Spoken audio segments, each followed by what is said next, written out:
नमस्कार दोस्तों, स्वागत है आपका एसईओ युक्ति के एक और दमदार वीडियो में। गाइस, आज की इस वीडियो में मैं आपके साथ जो है एक पार्टिकुलर नीच सिलेक्शन या फिर आप ये कह सकते हो कि आपके लिए डोमेन सिलेक्शन का प्रोसेस शेयर करूंगा। देखिए, आप में से बहुत सारे लोग हैं दोस्तों जो अपने बिजनेस की शुरुआत करना चाहते हैं ऑनलाइन ब्लॉगिंग में, और उनको सही तरीके से डोमेन रिसर्च करना नहीं आता है, ठीक है। या फिर डोमेन को किस तरह से सेलेक्ट करें जिससे कि उनको जल्दी सक्सेस मिल सके, और किस तरह से जो है एक पूरा डोमेन का माइक्रो नीच रिसर्च प्रोसेस होता है, वो आज की इस वीडियो में शेयर करूँगा, ठीक है। तो अगर आप चैनल पर पहली बार आए हो तो इस चैनल को अभी सब्सक्राइब कर लो, क्योंकि इसके बाद जो दूसरा पार्ट आएगा वो भी आपके लिए बहुत ज़्यादा इंपॉर्टेंट होगा। आपने बिना किसी कंपटीशन रिसर्च के या फिर बिना किसी एनालिसिस के अपने कॉम्पिटिटर्स के आपने अपने डोमेन को सिलेक्ट कर लिया तो ये आपके लिए थोड़ा सा मुश्किल हो जाता है आगे रैंक करने में। देखिए, मैं बार बार क्यों इस कंपटीशन या फिर इस पार्टिकुलर डोमेन की बात कर रहा हूँ गाइस, बिकॉज आपका डोमेन आपकी जो है आपके बिजनेस में, ऑनलाइन बिजनेस में आपके सक्सेस को दिखाता है, ठीक है। यानी कि अगर आपने एक सही तरीके से माइक्रो नीच या फिर सही तरीके से अपना डोमेन सिलेक्शन कर लिया तो आपको जो है ब्लॉगिंग में सक्सेसफुल होने से कोई नहीं रोक सकता है। इसका मतलब डोमेन रिसर्च ही आपकी ब्लॉगिंग में 90% तक आपका काम कर देता है, ठीक है। सो दोस्तों, डोमेन रिसर्च कैसे करते हैं, उसका प्रोसेस क्या है, आज की इस वीडियो में जानेंगे। सो अभी के लिए चैनल को अभी सब्सक्राइब कर लो और इस वीडियो को लाइक करके जाना एंड शेयर करके जाना गाइस। मैं आपके साथ वो सारी प्रोसेस शेयर करने वाला हूँ, ठीक है। और ये भी आपको बताता हूँ कि इस तरह का प्रोसेस या फिर इस तरह की जानकारी आपको यूट्यूब पर कहीं नहीं मिलने वाली है, ठीक है। सो अगर आप पहली बार आए हो तो चैनल को सब्सक्राइब करके जाना, और मैं आपको इसको एक पेन और कागज़ लेके समझाऊंगा गाइस, ताकि आपको थोड़ा सा एग्जैक्ट समझ में आए प्रैक्टिकली, तो आपको जो है चीज़ें कुछ ज़्यादा ही नॉलेजेबल लगेंगी, ठीक है। तो मैं आपको जो है अपने कलम और पेज की वजह से मैं उसमें समझाऊंगा, ठीक है। तो चलिए हम अपने पेज पे ही चलते हैं, वहीं पर मैं आपके साथ सारी चीज़ें स्केच करके समझाता हूँ, ठीक है। देखिए दोस्तों, सबसे पहले आपको बता देता हूँ कि ब्लॉग के लिए अगर आप अपने जो है एक नीच को जो है सिलेक्ट कर रहे हो तो ये नीच को सिलेक्शन ही आपका जो है 90% सक्सेस होता है आपके ब्लॉग के लिए, ठीक है। यानी कि आप अपने ब्लॉग को सक्सेसफुल बना सकते हो एक अच्छा खासा नीच चूज करके, ठीक है। सो यहाँ पर आपके लिए सबसे पहले मैं बता दूँ कि जो नीच होता है वो आपके ब्लॉग का ही एक टॉपिक होता है, ठीक। तो यहाँ पर मैं यहाँ पर लिख दे रहा हूँ, नीच जो होता है वो आपके ब्लॉग का टॉपिक होता है, एंड उसी ब्लॉग के टॉपिक के अंदर आपके जो है मल्टीपल कीवर्ड्स होते हैं, और इन्हीं कीवर्ड्स में से आपको जो है एक माइक्रो नीच का जो है सिलेक्शन करना पड़ता है, ठीक है। अब हम इसको थोड़ा सा रियल लाइफ एग्जांपल से जोड़ लेते हैं। जैसे कि मान लीजिए अपने ब्लॉग का टॉपिक एक बहुत ही बड़े ब्रांड नेम के तौर पर रख दिया इलेक्ट्रिक व्हीकल, ठीक है। अब आपको इलेक्ट्रिक व्हीकल में यार समझ में आ रहा होगा कि बहुत बड़ा टॉपिक है, यानी कि इलेक्ट्रिक व्हीकल में बहुत कुछ कवर किया जा सकता है, यानी कि इसके बारे में बहुत कुछ लिखा जा सकता है। सारे मल्टीपल जो है आपको जो है कीवर्ड आइडियाज मिल सकते हैं। जैसे कि इलेक्ट्रिक व्हीकल्स में आपके पास बहुत सारे ऑप्शन हैं गाइस, लाइक आप इलेक्ट्रिक कार्स लिख सकते हो, या फिर इलेक्ट्रिक, जैसे देखो इलेक्ट्रिक आपने कार लिख दिया, आपने उसके बाद ई स्कूटर के बारे में लिख दिया, इसके बाद आप लिख सकते हो ई बाइक के बारे में भी आप लिख सकते हो, ठीक है। सो यानी कि आपके पास 3 ऑप्शंस हैं, electric car, electric scooter, electric bike, ठीक है। सो ये जो है इलेक्ट्रिक व्हीकल्स में इतने बड़े सेगमेंट में आपने 3 चीज़ों में उसको जो है डिवाइड कर दिया, ठीक है। लेकिन दोस्तों यहाँ पर जो नए ब्लॉगर्स होते हैं वो लोग क्या करते हैं, वो लोग उनको जिनको ब्लॉग का डोमेन रिसर्च आइडिया नहीं होता है वो लोग जाते हैं इलेक्ट्रिक व्हीकल्स के साथ ही, वो कोई ठीक ठाक डोमेन पा जाते हैं गोडैडी पर या फिर नेम चिप पर, और उसको जो है बाई कर लेते हैं। और यही इनके लिए सबसे बड़ी गलती होती है ब्लॉगिंग की जर्नी में, क्योंकि उन्होंने इलेक्ट्रिक व्हीकल पे कितना कंपटीशन है इसको जो है चेक किया ही नहीं। और गाइस, मैं आपको बता दूं कि एक डोमेन सिलेक्शन के पीछे सिलेक्शन के लिए आपको कम से कम 8 से 9 स्ट्रैटेजीज़ को फॉलो करना पड़ता है, ठीक है। यानी कि लगभग 8 से 9 स्ट्रैटेजीज़ के जरिए आप अपने डोमेन का जो है सिलेक्शन कर सकते हो, ठीक है। सो मैंने ये जो प्रोसेस आपके साथ शेयर किया गाइस, ये एक बिगिनर के लेवल की बात है कि उनको जो है यहाँ पर कुछ चीज़ें समझ में आती हैं, लेकिन वो लोग हाई कॉम्पिटिटिव नीच यानी कि इलेक्ट्रिकल व्हीकल के साथ जो है अपने डोमेन्स को स्टार्ट कर देते हैं। देखिए यहाँ पर मैंने जस्ट इलेक्ट्रिकल व्हीकल जो है एक बस मतलब एक उदाहरण के लिए लिया है। अभी न्यूबी बहुत सारी गलतियाँ करते हैं। कुछ लोग बोलते हैं कि सर मैं हेल्थ एंड फिटनेस पे शुरू करना चाहता हूँ, मैं सर सिर्फ फिटनेस पे ब्लॉग बनाना चाहता हूँ, ठीक है। बहुत सारे लोग कहते हैं सर मैं क्रेडिट कार्ड लोन मतलब हर जगह जाना चाहता हूँ। तो गाइस, यही जो है आपको जो है थोड़ा सा मिसअंडरस्टैंडिंग होती है एक डोमेन को रिसर्च करने में, और ये आपके लिए थोड़ा सा प्रॉब्लम होता है, ठीक है। अब हम चलते हैं दूसरे पॉइंट पर गाइस, कि एक डोमेन को सिलेक्शन के पीछे आपको जो है क्या करना चाहिए, ठीक है। सबसे पहले आपके 1-2 सवालों का जवाब देता हूँ। कुछ लोग बोलते हैं कि सर .com लें या फिर .in लें, ठीक है, या फिर .net लें, ठीक है। क्योंकि आपको पता होगा कि या फिर .org हो गया, ठीक है, जो कि मतलब फ़िलहाल खास करके ज़्यादातर ये जो डोमेन्स होते हैं गाइस, ये लोग ज़्यादा प्रॉफिटेबल डोमेन्स नहीं माने जाते, ये लोग मतलब एक ऑर्गेनाइजेशनल डोमेन्स हैं। सो ये चैरिटी वगैरह में काम आते हैं, ठीक है। सो लेकिन आज के समय में ऐसा कुछ भी नहीं है, आप इनमें से किसी भी डोमेन्स को ले सकते हो। ये सभी के सभी टॉप लेवल डोमेन्स हैं और आपको जो है बहुत मदद करेंगे आपकी ब्लॉगिंग जर्नी को आगे बढ़ाने में। सो यहाँ पर कुछ लोग मुझसे पूछते हैं कि sir .com .in .net .org क्या लें इसमें से, ठीक है। सो मैं आपको बता दूं कि इसमें से सबसे ज़्यादा तो प्रॉफिटेबल .com है। रीज़न ये गाइस कि अगर आपको .com का डोमेन अगर आपको मिल जाता है तो ये इसका बहुत सारा बेनिफिट है। मैंने अपने एक वीडियो में बताया भी था कि अगर आप GoDaddy के डोमेन ऑक्शन में अगर आप जाओगे, डोमेन ऑक्शन में, तो वहाँ पर आपको जितना भी .com का डोमेन दिखेगा ना, वो सारा का सारा डोमेन जो होगा बहुत ही ज़्यादा हाईली प्राइस में जो है सेल होता है, ठीक है। वहीं पर .in और .org या फिर .net जो है, इसमें थोड़ा सा कमी आपको दिखेगी कंपेयर टू .com। यानी कि .com बहुत ही ज़्यादा रिनोवेंड जो है कंपनी नेम है गाइस। और अगर आपका ये एक्सटेंशन अगर आपके डोमेन में लगा हुआ है, अगर आपने अपने नाम के साथ .com लगाया हुआ है, तो उसके ज़्यादातर चांसेस हैं कि वो कुछ ज़्यादा प्राइस में बिकेगी और गूगल की नज़र में ज़्यादा से ज़्यादा अथॉरिटी लेगी, ठीक है। सो इसीलिए .com मिलता है तो ठीक है, नहीं तो आप लोग .net या फिर .org या फिर अपने अकॉर्डिंग जो भी आपको मिल जाएगा उसके अकॉर्डिंग आप चूज कर सकते हो। लेकिन .in या फिर .co.in जो है, ये इस तरह के डोमेन्स अगर आप ले रहे हो तो आप ये कोशिश करो कि आप उसको इंडिया में टारगेट करने के लिए कोशिश करो, ठीक है। क्योंकि ये लोग आपको जो है इंडिया में ज़्यादा रिजल्ट दे सकते हैं और ये अपने कंट्री का जो है एक TLD है, टॉप लेवल डोमेन है, इसलिए यहाँ पर आपको ज़्यादा प्रायोरिटी मिलेगी।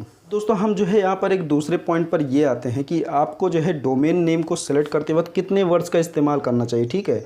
सो मैं आपको बता दूँ कि डोमेन नेम में 2 to 3 वर्ड्स का आप इस्तेमाल कर सकते हो। अगर आपके पास 2 वर्ड्स का डोमेन है गाइस तो अच्छा है, वरना 3 डोमेन्स तक भी आप ले सकते हो, 3 वर्ड्स तक भी आप डोमेन्स को बाई कर सकते हो, ठीक है।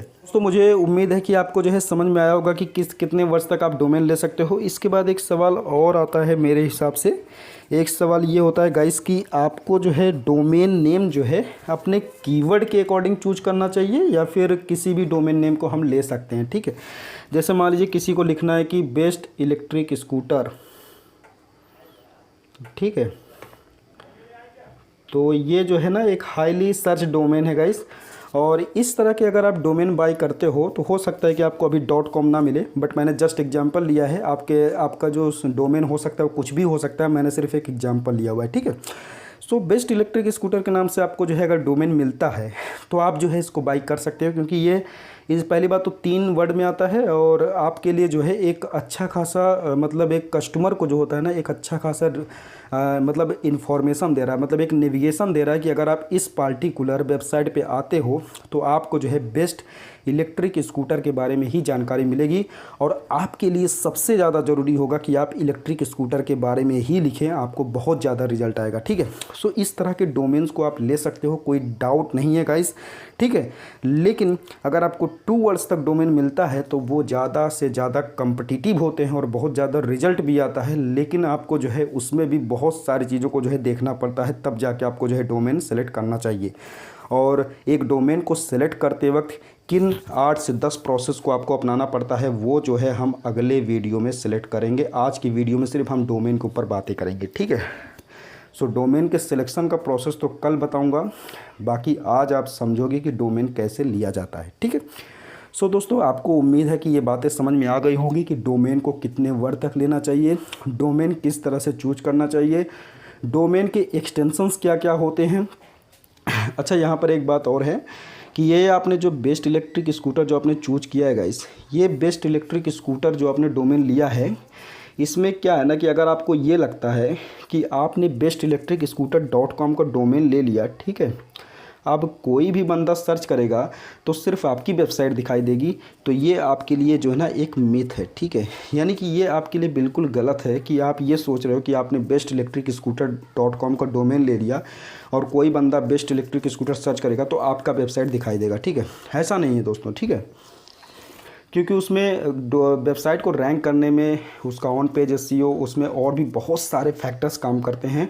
इसलिए मैं आपको बता दूं कि मैं इसको जो है अपने मन से नहीं बोल रहा हूं गाइस, इसको जो है गूगल के ही गूगल के ही, मुझे ध्यान नहीं आ रहा गाइस, उनका नाम लास्ट में मिलर है, ठीक है, उनका नाम जो है लास्ट में मिलर है, मिलर, ठीक है। और वो गूगल के ही आई थिंक मेंबर है। तो उन्होंने ये बताया था कि जो आप लोग जो है कीवर्ड इंटेंट जो है डोमेन सेलेक्ट करते हो, ये रिस्पॉन्सिबल नहीं होता आपके रैंकिंग के लिए, लेकिन ये आपको मदद ज़रूर करता है आपके कस्टमर को सही तरीके से नेविगेट करने में, ठीक है। यानी कि अगर आपने बेस्ट इलेक्ट्रिक स्कूटर ले लिया तो ये कोई ज़रूरी नहीं है कि कोई बंदा अगर बेस्ट इलेक्ट्रिक स्कूटर सर्च करेगा तो आप आओगे, लेकिन अगर आप आते हो रिजल्ट पेज में तो ये बहुत ज़्यादा चांसेस हैं कि लोग आपको जो है क्लिक करेंगे और आपको जो है ज़्यादा से ज़्यादा लोग जो है सर्च करेंगे, ठीक है, बाद में। सो दोस्तों, यही एक अच्छा तरीका माना जाता है कि अगर आप एक माइक्रो नीच का सिलेक्शन करने जा रहे हो तो अपने कीवर्ड के इंटेंट जो है आप जो है अपने डोमेन को सिलेक्ट कर सकते हो। सो यहाँ पर मैं ओवरऑल अगर इस पूरे शब्द को समझाऊँ गाइस, तो इस बात को आप सिर्फ इतने चीज़ों से समझो। इसका मैं कंक्लूजन दे रहा हूँ आपको, ठीक है। कंक्लूजन ये है दोस्तों कि अगर आप किसी अपने कीवर्ड के इंटेंट अगर आप अपने डोमेन नेम को सिलेक्ट करते हो तो उसमें बुराई नहीं है, लेकिन आपको बहुत ज़्यादा खुश होने की भी ज़रूरत नहीं है कि अगर आपने इस तरह का डोमेन सेलेक्ट कर लिया है तो आपको जो है हमेशा रैंकिंग मिलेगी, ठीक है। तो रैंकिंग नहीं मिलेगी, लेकिन आपको जो है अथॉरिटी मिल सकती है, आपको लोग पहचान सकते हैं कि जो आपने लिखा है वो उनकी प्रॉब्लम को सॉल्व करेगा, ठीक है। सो इस तरह की अथॉरिटी आपको मिल सकती है। सो इस तरह का डोमेन लेना एक न्यूबी ब्लॉगर के लिए गलत नहीं होगा, बिल्कुल सही है अगर आप इस तरह का डोमेन लेते हैं। ये आपके ऊपर डिपेंड करता है कि आप बाद में किस तरह से अपने कस्टमर को जो है ड्राइव करते हो अपनी वेबसाइट पे और कितना उसको क्वालिटी इन्फॉर्मेशन देते हो कि वो बाद में भी आपको जो है सर्च करता हुआ आपके पास आए, ठीक है। सो दोस्तों, मुझे उम्मीद है कि आपको ये बात समझ में आ गई कि आपको जो है डोमेन सेलेक्ट करते वक्त इन बातों का जो है ध्यान देना चाहिए और इस तरह की जो है मिसअंडरस्टैंडिंग में नहीं रहना चाहिए जो आपको बहुत सारे ब्लॉगर बताते हैं, बहुत सारे क्वेरा, मीडिया, गूगल, हर जगह आपको जो है मिलता है, ठीक है। सो मैंने इस क्वेरी को आपको जो है सॉल्व कर दिया। आइए अब हम आगे आपको जो है कुछ और पॉइंट्स बताते हैं डोमेन सिलेक्शन में, ठीक है। देखिए दोस्तों, अगर मैं आपसे बात करूं इसके पहले, तो आपके पास एक जो है सेमरस या फिर एक एचरफ का जो है टूल होना चाहिए, ठीक है। ये मैंने बहुत पहले मुझे बताना चाहिए था, बट मैंने इसको लास्ट में बताया, बट कोई वरी नहीं। अगर आपके पास सेमरस या फिर एचरफ में से कोई भी एक टूल होता है गाइस, तो ये ज़्यादा ही अच्छा लगता है, आपको जो है मतलब अच्छे खासे कीवर्ड्स मिल जाते हैं, ठीक है। सो मैं आपको बता दूं कि एचरफ का प्राइस बहुत ही ज़्यादा महंगा है गाइस और ये कॉस्टली होगा। अगर आप इसको अफोर्ड कर सकते हो तो ठीक है, बाकी सेमरस को आपको जो है बाई कर लेना चाहिए। 200 रुपये में आपको जो है मिल जाएगा ग्रुप एसईओ टूल्स की वजह से, ठीक है। ग्रुप एसईओ टूल्स में अगर आप जाओगे तो आपको जो है 200 रुपये में सेमरस मिल जाएगा और आप इसका सही तरीके से इस्तेमाल कर सकते हो। यहाँ पर देखिए, अगर आप बिल्कुल न्यूबी हो तो अगर आप एचरफ को बाय करना चाहते हो, ये भी आपको ग्रुप एसईओ टूल से मिल जाएगा, बट गाइस इसमें आपका जो है प्राइस जो रहेगा वो लगभग 3000 रुपये तक रहेगा, ठीक है। यानी कि आपको जो है महंगा पड़ेगा, बट एचरफ का जो रिज़ल्ट होगा और सेमरस का जो रिज़ल्ट होगा वो डेफिनेटली बहुत ज़्यादा डिफरेंशिएबल नहीं होगा गाइस। देखिए, जो भी आपको जो है सेमरस में मिलेगा वो एचरफ में थोड़ा सा एडवांस तरीके से मिलता है गाइस। मैं इसके बारे में बहुत कुछ ज़्यादा नहीं बोलूँगा, लेकिन आपको जो है सेमरस के बारे में आपको जो है मैं बता दूं कि सस्ता टूल रहेगा आपको ग्रुप एसईओ से, लेकिन इसका भी रिजल्ट बहुत ही अच्छा रहेगा और आप इसके ज़रिए एक माइक्रो निच की प्लानिंग कर सकते हो, ठीक है। सो इस तरह के टूल्स को आप इस्तेमाल करने के लिए ग्रुप एसईओ टूल्स का इस्तेमाल करें। और ग्रुप एसईओ के लिए बहुत सारी वेबसाइट्स हैं, आपको जो है साइड में मैं दिखा दूँगा, आप सिर्फ गूगल पर सर्च कर लेना, आपको जो है बहुत सारी वेबसाइट आपको देखने को मिल जाएंगी, ठीक है। अब दोस्तों, अगर आप ग्रुप एसईओ टूल्स में एचरफ या फिर सेमरस पे जाते हो, सो वहाँ पर आपको जो है बहुत सारे ऑप्शंस आते हैं कि किस तरह से आपको जो है अपना जो है सिलेक्शन करना चाहिए कीवर्ड्स का, ठीक है। सो यहाँ पर देखिए, यहाँ पर 1-2 पॉइंट और आता है। आपको सबसे पहले डिसाइड करना पड़ेगा कि जो भी आप अपना माइक्रो निच प्लानिंग कर रहे हो, वो माइक्रो निच या फिर जो भी आपका डोमेन होने वाला है वो डोमेन आप किस तरह से लेने वाले हो, ठीक है। एक नॉर्मल एडसेंस अप्रूवल के लिए लेना चाहते हो, यानी कि आपको अपना डोमेन एडसेंस के लिए चाहिए, या फिर उसको जो है एफिलिएट के लिए भी चाहिए, ठीक है। अब एफिलिएट में क्या रहेगा दोस्तों कि आपको जो है दोनों से कमीशन होगा, ठीक है। यानी कि एडसेंस से भी होगा और एफिलिएट से भी होगा, लेकिन एडसेंस में क्या रहेगा, सिर्फ एडसेंस से होगा, ठीक है। तो इसका मतलब ये है कि अगर आप जो है एफिलिएट के जो है अगर आप ऑप्शंस को देख रहे हो तो आपके लिए बहुत ज़्यादा प्रॉफिटेबल है। इसका मैं एक रीज़न बताता हूँ, ठीक है। रीज़न ये है दोस्तों कि अगर आप एफिलिएट की वेबसाइट को स्टार्ट करते हो ना, और ख़ास करके अगर आप यूएसए या फिर यूके जैसे हाई टायर 1 कंट्रीज़ को अगर आप टारगेट करते हो तो यहाँ पर जो आपकी वेबसाइट रहेगी वो पैसा कमाने के साथ साथ भविष्य में बेची भी जा सकती है, यानी कि आपको अपनी वेबसाइट का, अपनी मेहनत का एक अच्छा खासा दाम मिल सकता है। ठीक है, यानी कि आप भविष्य में कभी भी अपनी वेबसाइट को बेचोगे तो बहुत ज़्यादा कॉस्टली आपकी वेबसाइट बिकेगी, क्योंकि आपने टायर 1 कंट्री को टारगेट किया हुआ है, एफिलिएट की वेबसाइट को स्टार्ट किया हुआ है और गाइस आपने .com का डोमेन लिया हुआ है। ठीक है, सो ये इतनी सारी चीज़ें जो है ना आपको जो है थोड़ा सा अलग करती हैं। वहीं पर सिर्फ अगर मैं एडसेंस अप्रूव साइट्स की बात करूंगा तो ये भी अगर आपने टायर 1 कंट्री यानी कि यूएसए यूके में अगर आपने एडसेंस अप्रूव साइट्स को भी अगर आपने टारगेट किया हुआ है तो वहाँ पर भी आपको बहुत अच्छा रिजल्ट आएगा। आपकी वेबसाइट बेची जा सकती है, लेकिन एफिलिएट की तुलना में थोड़ा कम मिलेगा, क्योंकि एफिलिएट जो होते हैं वो बहुत ज़्यादा पैसा कमाते हैं, क्योंकि ये एक तरह का चलता फिरता दुकान है दोस्तों। ठीक है, और एडसेंस क्या है, वो डिपेंडेंट है, वो जो है गूगल एडसेंस के ऊपर डिपेंडेंट है, इसलिए इसकी जो प्राइस होगी एफिलिएट्स की तुलना में कम होगी। ठीक है, यानी कि दोस्तों आपको जो है एफिलिएट ब्लॉग को स्टार्ट करने में आपको जो है ज़्यादा फ़ायदा है, इसलिए आपको जो है जो भी कीवर्ड्स, जो भी माइक्रो निच प्लानिंग करना है वो एफिलिएट के द्वारा ज़रूर एसोसिएट करें, क्योंकि आपको जो है बहुत ज़्यादा बेनिफिट होगा अपने भविष्य में। आपने जो भी मेहनत किया है वो आपको बहुत ज़्यादा सफल देगा। ठीक है, और दोस्तों यहाँ पर बता दूँ कि इंडिया को बिल्कुल टारगेट नहीं करना है अगर आप एक माइक्रो निच की प्लानिंग कर रहे हो। ठीक है, इंडिया को बिल्कुल टारगेट नहीं करना है, सिर्फ यूएसए, यूके, ऑस्ट्रेलिया, कनाडा, इन्हीं सब देशों को आपको जो है टारगेट करना है। ठीक है, तो भी आपको जो है बहुत अच्छा रिजल्ट मिलेगा। और इंडिया को टारगेट करोगे यार, मेहनत तो उतना लगेगा। ठीक है, और जब मेहनत उतना लगेगा और आपको रिजल्ट नहीं आएगा तो आप क्या करोगे। तो ऐसे केस में दोस्तों आपके लिए USA, UK, Canada, USA, Australia, ये सब देश आपके लिए बहुत बेस्ट है। और वहीं पर आप अपने एडसेंस और एफिलिएट दोनों की तरह की वेबसाइट को अपना रन कीजिए, क्योंकि बाद में आपको उसका बहुत ही अच्छा खासा प्राइस मिलेगा। ठीक है, सो दोस्तों मुझे उम्मीद है कि आपको 2-3 चीज़ें और समझ में आ गई कि किस तरह के टूल्स का इस्तेमाल करना है, सेमरस, एचरफ, और ये उसके बाद डोमेन के सिलेक्शन के वक्त आपको किस चीज़ का ध्यान देना चाहिए, एडसेंस या फिर एफिलिएट का।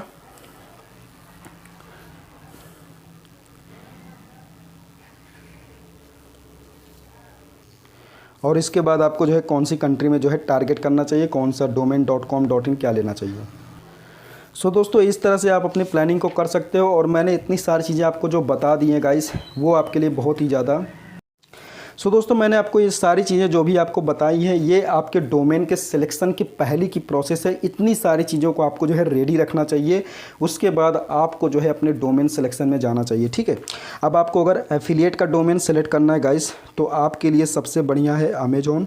ठीक है, और आपको अगर यूएसए यूके में जाना है तो amazon.com। ठीक है, और अगर इंडिया को टारगेट करना है तो यहीं पर .in लगा दीजिए। ठीक है, यानी कि अब हम ये सीखेंगे कि किस तरह से आपको जो है अपना डोमेन सिलेक्शन प्रोसेस स्टार्ट करना चाहिए और किस तरह से अपने डोमेन को जो है सेलेक्ट करके उसको जो है आगे ले जाना चाहिए। ठीक है, सो ये इतना प्रोसेस आपको जो है इसके पहले करके बैठना पड़ेगा।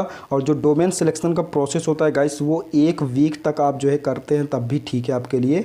वैसे मैं बता दूं 10 दिन लग जाए, 15 दिन लग जाए, उससे कोई फ़र्क नहीं पड़ता है दोस्तों। आपको जो है डोमेन सिलेक्शन में पूरा का पूरा समय देना चाहिए, क्योंकि 90% बिजनेस आपका इस पर क्रिएट होता है। ठीक है, सो ये मैं आपके साथ बताने वाला हूँ गाइस कि आप डोमेन सिलेक्शन के प्रोसेस के लिए वो कौन से पॉइंट्स होते हैं जिनको अपने दिमाग में ध्यान से रखना चाहिए, तभी आपको जो है अपना डोमेन जो है वो सिलेक्ट करना चाहिए। ठीक है, सो आज की वीडियो में सिर्फ इतना ही दोस्तों। आज मैंने आपको उम्मीद किया हूँ कि कुछ चीज़ों को मैंने आपको जो है सिलेक्ट कर दिया है कि आपको कि डोमेन सिलेक्शन के प्रोसेस के समय कौन सी बातों का ध्यान रखना है, कौन सी चीज़ें आपको पहले से जो है तैयार रखना है। ठीक है, तो इन सब चीज़ों को आप पहले से ही अपने दिमाग में बैठाइए, ताकि कल मैं आपके साथ जो पॉइंट शेयर करूँ वो आपके लिए और भी ज़्यादा इन्फॉर्मेटिव हो गाइस। और मैंने वीडियो आपके लिए इन्फॉर्मेटिव बनाई है, थोड़ी सी प्रैक्टिकली बनाया, बट ये थोड़ा सा होच पोच हो गया है, लेकिन आपको ये ज़रूरत नहीं है। आपको जो है बस लॉजिक समझना था जो मैंने आपको समझा दिया है। ठीक है, सो इस तरह से अपनी वेबसाइट के लिए डोमेन का रिसर्च किया जाता है। उसके पहले इतनी सारी चीज़ों को आप तैयार रखिएगा, ताकि कल की हम जो वेबसाइट जो हम आपके साथ आइडिया शेयर करें वो गाइस आपके लिए पूरी तरह से डोमेन रिसर्च के ऊपर हो और आप एक कंप्लीट डोमेन रिसर्च आप सीख पाएंगे। ठीक है, सो अगर आपको जो है वीडियो पसंद आई दोस्तों, चैनल अच्छा लगा तो इसको जो है सब्सक्राइब ज़रूर कर दो और लाइक करके जाना दोस्तों, क्योंकि लाइक करते हो तो मुझे मोटिवेशन आता है। ठीक है, और कमेंट करो सेकंड पार्ट तो सेकंड पार्ट आएगा। और इससे रिलेटेड जो मैंने आपको समझाया, अगर कोई भी क्वेरी हो तो नीचे कमेंट करो या फिर इंस्टाग्राम पर @SEO से मैसेज करो, मैं डेफिनेटली आपको रिप्लाई करूँगा। कोई भी क्वेरीज हो मुझे डेफिनेटली कमेंट करो गाइस, मैं रिप्लाई करूँगा, ठीक है। So guys thank you once again for watching the video. Please like share and subscribe to this channel. दूसरा पार्ट आने वाला है, उसमें और भी आपको कुछ ज़्यादा इन्फॉर्मेशन देना है, तो आप अभी के लिए मैंने अगर यहाँ पर कुछ छोड़ भी दिया है तो आप उसको भूल जाइएगा, क्योंकि मैं अगले वीडियो में उसको कवर कर दूँगा, ठीक है। So thank you guys once again for watching the video.